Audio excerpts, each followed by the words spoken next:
நமசிவாய குருவே சரணம். இன்றைக்கி நம்ம மந்திர குரு சேனலில் என்ன பார்க்க போகிறோன்னு பார்த்தீங்கன்னா, உடற்கட்டு மந்திரம், அதனுடைய எந்திரம், மந்திரம் மற்றும் பூஜா விதி, இதை பற்றி இன்றைக்கி பார்ப்போம். முதல்ல உடற்கட்டு மந்திரம் அப்படின்னா என்னென்னு தெரிஞ்சுப்போம். உடற்கட்டு மந்திரம் அப்படின்னா நம்மளுடைய உடலை நம்ம பாதுகாத்து கொள்வதற்கான மந்திரம் தான் உடற்கட்டு மந்திரம்.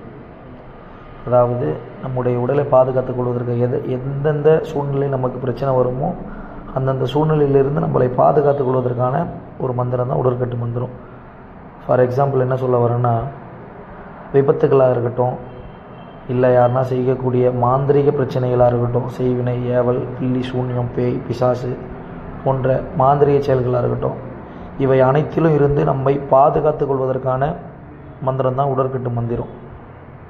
அதாவது அது மட்டுமின்றி நம்ம ஏதாவது பூஜை எடுத்து செய்ய போகிறோம், அஷ்டகர்ம பூஜைகள் பண்ண போகிறோம் அப்படின்னா முதல் நம்ம செய்யக்கூடிய பிரயோகம் பார்த்திங்கன்னா உடற்கட்டு மந்திர பிரயோகம் தான் செய்யணும்.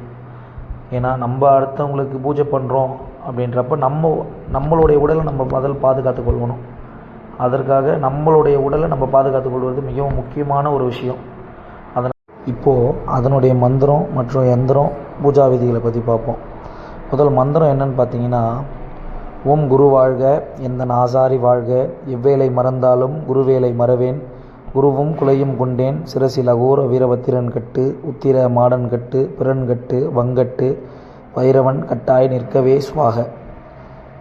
இந்த மந்திரத்தை பார்த்தீங்கன்னா தினசரி ஆற்றங்கரை ஓரம் 11 நாள், ஒரு நாளைக்கு 108 உரு செய்து 11 நாளைக்கு 108 உரு செய்து இதை நம்ம குளிசமாகவோ இல்லை தாயத்தாகவோ நாம் அணிந்து கொள்ளும் பொழுது இறையாற்றல் நம்முடன் இருந்து நமக்கான பாதுகாப்பை செய்து தரும்.